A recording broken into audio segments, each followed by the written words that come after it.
ఓయ్, నిజం చెప్పాలంటే నేను నిన్ను పెళ్ళిలో చూసినప్పుడే నీకు పడిపోయా. అప్పటి నుంచి బాగా గుర్తొస్తున్నావు.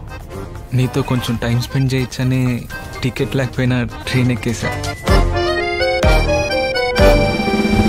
రీను, విననట్టు నటిస్తున్నావు కదా.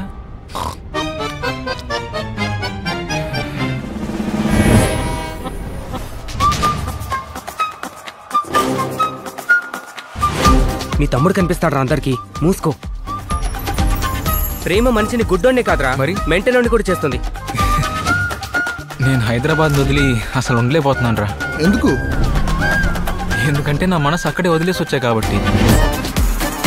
ఈ ఫ్రెండ్ జోన్ అనేది కుమారి ఆంటీ లాంటిదిరా. పబ్లిసిటీ పైసలు రెండూ ఉంటాయి కానీ ప్రశాంతత ఉండదు.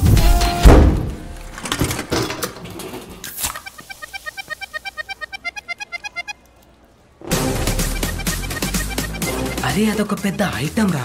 రే రే, నీ గర్ల్ ఫ్రెండ్ గురించి నేను తప్పుగా మాట్లాడితే నువ్వు ఊరుకుంటావా? గేట్ కోచింగ్ నీకు సెట్ అవుతురా, అది నీ మొహం చూస్తేనే అర్థమవుతుంది. అలా అయితే ఐ మ్యారీ ఆది. అయ్యో,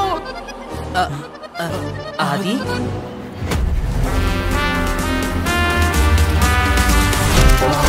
దీనికి వయసులో పెద్దోడు, తెలివైన వాడు, వెల్ సెటిల్డ్ అయిన వాడు కావాలి. ఇంకా ఐటీ ఫీల్డ్ అయి ఉండాలి. వాడు హైటెక్ City IT employee. Acknowledgement EOD IM audible అని ఏదో ఒకటి చెప్పి నిన్ను ఓవర్టేక్ చేస్తాడు. అయిపోయింది కదా. ఇన్స్టాగ్రామ్ కోట ఒకటి చెప్పొచ్చు కదా, బాగా తగ్గిద్ది. ఏంటి? నీకు నాకన్నా మంచి అమ్మాయి దొరికిద్దని. అలాంటి కొటేషన్స్ ఏం లేవు. అందరికంటే నేనే మంచి అమ్మాయిని కాబట్టి. ఇప్పుడు ఏం చేద్దాం రా మరి? నక్కి నక్కి కాదు, తొక్కుకుంటూ పోవాలి.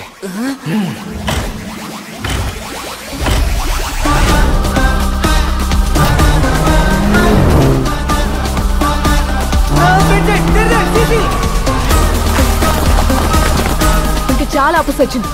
ఇంకా డీప్ గా వెళ్తే నీ హార్ట్ బ్రేక్ అవుతుంది.